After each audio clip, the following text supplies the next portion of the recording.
Oh, hey, I didn't see you there. Let's work on chapter 4 in our ICD-10-CM book today. And chapter 4 is endocrine, nutritional, and metabolic diseases. These are codes E00 to E89.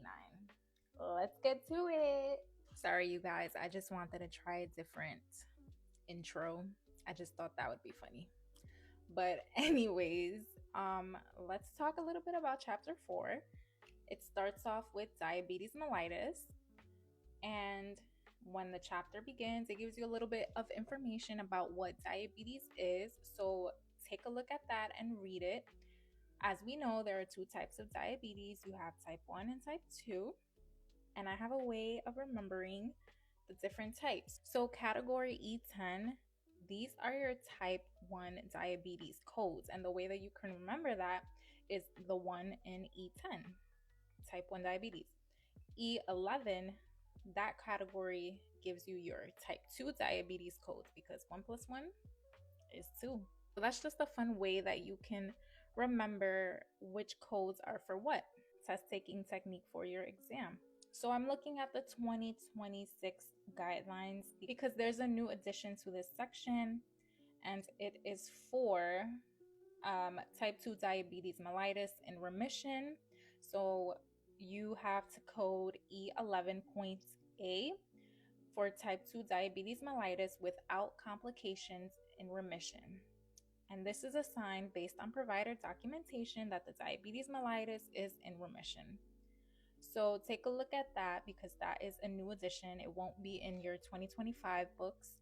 So important for you to know that. And let's get into the coding. Okay, so diabetes mellitus and the use of insulin, oral hypoglycemics, and injectable non-insulin drugs, all of these are from category Z79. And Z79 identifies the long-term use of these medications. So let me show you what my book looks like. So you see, I just notated oral hypoglycemic, that's Z79.84, insulin Z79.4, and injectable non-insulin Z79.85. There's a note here, you do not code insulin for temporary treatment.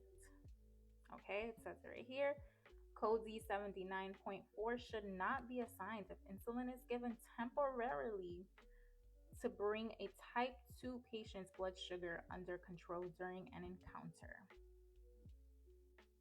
Okay, so moving on to complications due to insulin pump malfunction. So you can either have an underdose or an overdose of insulin. So let's start with the underdose. Underdose of insulin due to insulin pump failure.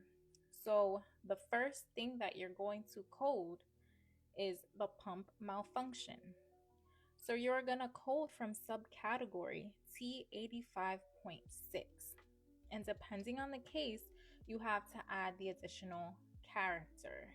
Second thing you're going to code is the underdose, which is T38.3X6. Again, you're going to pick a code from this subcategory.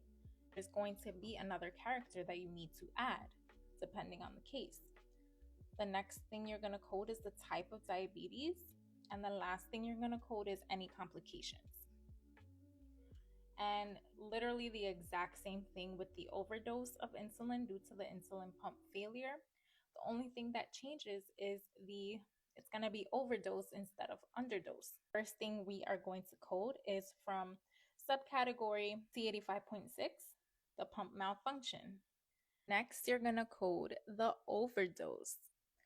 So this is from subcategory T38.3X1. And then you're going to code the type of diabetes and then the complications. I will show you how I notated all of this in my book. Okay, so this is how I notated it. I have my first code here, my second, my third, and my fourth for underdosing. And then the overdose of insulin, I just wrote the code for overdose because it's going to be the same sequence. Okay?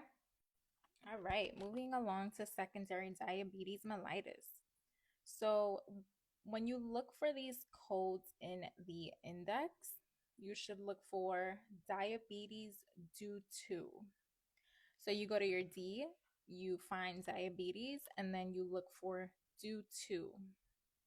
And that is where you should be searching for secondary diabetes mellitus. So, I just want to mention very quickly for anyone who doesn't know that secondary diabetes is basically a consequence of a medical procedure or treatment. So it lists it in your book where it says secondary diabetes mellitus.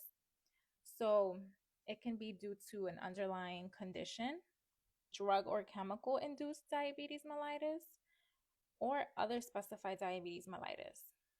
Okay. So, and then it also says secondary diabetes is always caused by another condition or event. And it tells you things like cystic fibrosis, pancreatectomy. So, these are important things to keep in your mind when you're coding for secondary diabetes. So, when a person has diabetes mellitus, they often use insulin, oral hypoglycemic drugs, or injectable non insulin drugs. And so, it's very important that you code these things when you have a case like this because it indicates that this person is currently utilizing long term or current use of insulin, oral hypoglycemic, etc. So I'm going to show you how I have this section notated on my book. So for this section, I kind of just boxed each thing. So this one talks about oral hypoglycemic and insulin. So if they take both of those things, these are what you code. So just read through it. And this is pretty much what I have written here.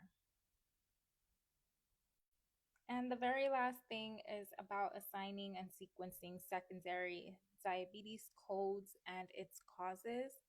And it just gives you instructions. It tells you that sequencing secondary diabetes codes in relation to codes for the cause of diabetes is based on the tabular list instructions for categories E08, E09, and E13.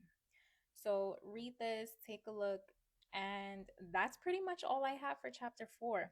We skipped chapter 3 because there's nothing in the book for chapter 3. They are reserving that space for future guideline expansion. So we skipped on up to chapter 4. You know, like always, underline, highlight, notate, and read what each paragraph says and do your little notations.